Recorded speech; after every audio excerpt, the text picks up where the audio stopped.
Vamos a compartir un rato sobre la palabra de Dios. Desde tan temprano jodiendo, Eva María, qué berraco.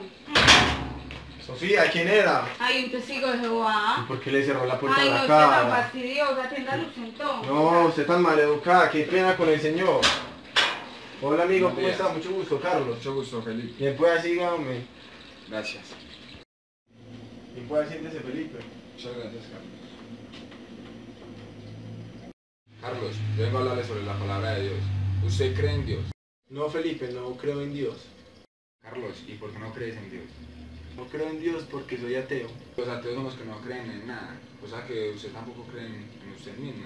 Ser ateo no significa que no crea en mí mismo, significa que no creo en nada superior, divino, imaginario o no existente, pero obviamente creo en mis capacidades y fortalezas para seguir adelante, creo en mis metas, en mis propósitos para alcanzar un futuro, creo en la capacidad que tienen las demás personas para lograr sus objetivos en la vida y creo también en los procesos sociales y diferentes cosas que se ejecutan en nuestro país. Entonces sí creo en muchas cosas, simplemente es que no creo en nada no existente.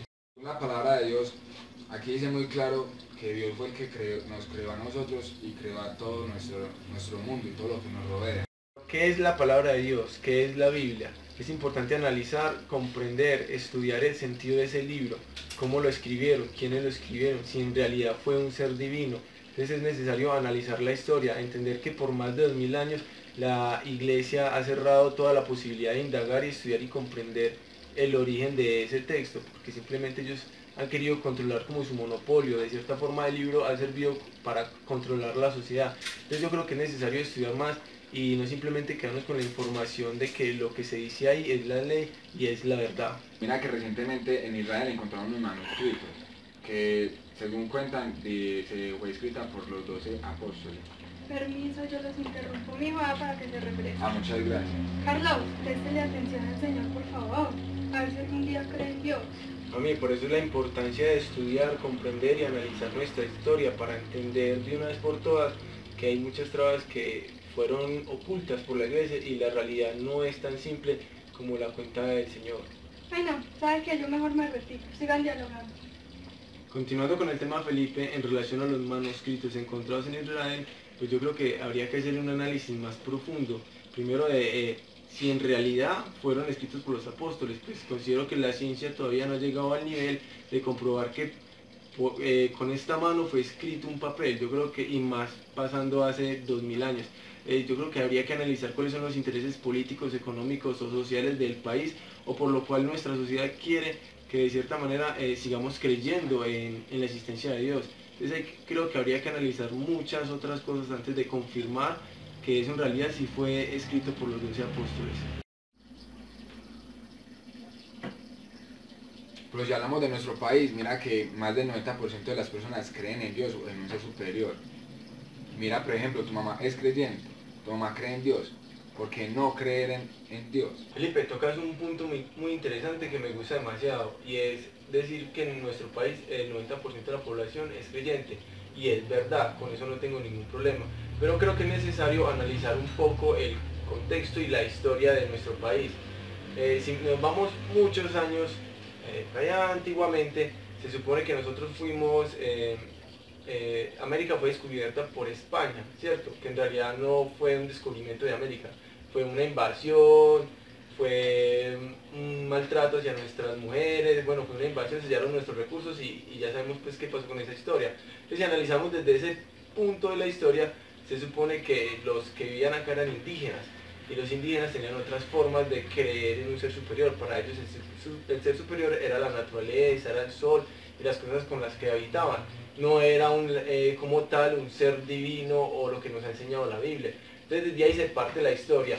Llegan los españoles, nos invaden y nos imponen todas sus creencias y tradiciones culturales.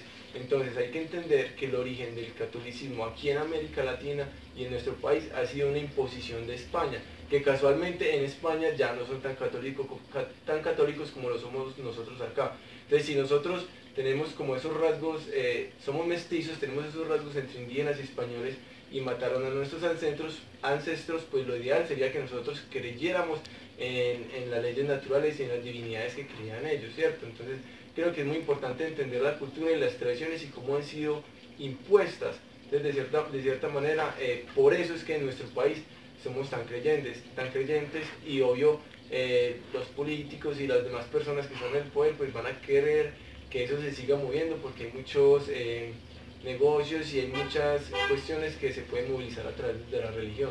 La palabra está escrita hace más de 2000 años, ¿cómo puede ser mentira? Exacto, Felipe, llevamos más de 2000 años con esta creencia, pero por eso es importante conocer la historia, comprenderla y analizarla. Si nos regresamos a hace 2000 años, se supone que Jesús pues estuvo en Israel, hizo pues todo su proceso de evangelización y todo el cuento pues que ya sabemos, ¿cierto? Pero si analizamos un poquito la historia y entramos a observar quiénes fueron los que asesinaron a Jesús según la Biblia, fueron romanos. Y no es muy contradictorio que la Iglesia Católica, que es la más grande a nivel mundial, tenga su sede principal en Roma, cuando Roma desde muchos años siempre ha sido la que ha impuesto guerras y ha tratado de gobernar el mundo. Entonces es demasiado contradictorio que los mismos que lo mataron supuestamente tengan la sede principal en Roma. Ahora, vengámonos un poco más a la actualidad.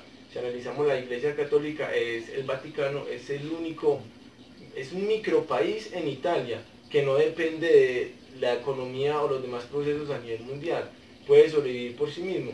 Y antiguamente la iglesia siempre tuvo tanto poder que tenía hasta la capacidad de pagar mercenarios para su ejército, ni siquiera necesitaba su ejército, tenía cómo pagarlos y hasta el siglo XIX o siglo XX siempre ha tenido el poder desde ámbitos económicos y políticos.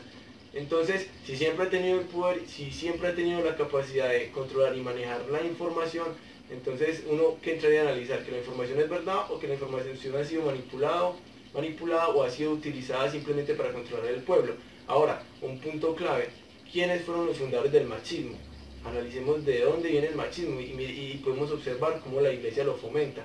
¿Cuándo has visto una mujer papa? ¿Cuándo has visto que las mujeres tengan cargos altos en la iglesia? Jamás. Hasta ahora en la actualidad todavía siguen siendo los hombres que tienen el poder. Gente nos hablan de un ser divino que nos ama, que quiere la igualdad para todos, que quiere que seamos felices, cuando ellos no imparten esas cosas en nuestra sociedad. Ahora nos dicen, listo, hay una catástrofe en nuestros territorios, en diferentes lugares del mundo, aguantan hambre, pasan muchas cosas, y dicen, estamos orando para que las cosas se compongan. En vez de decir, estamos mandando 1.000 millones de pesos para que se compongan las cosas cuando tienen tanto poder monetario.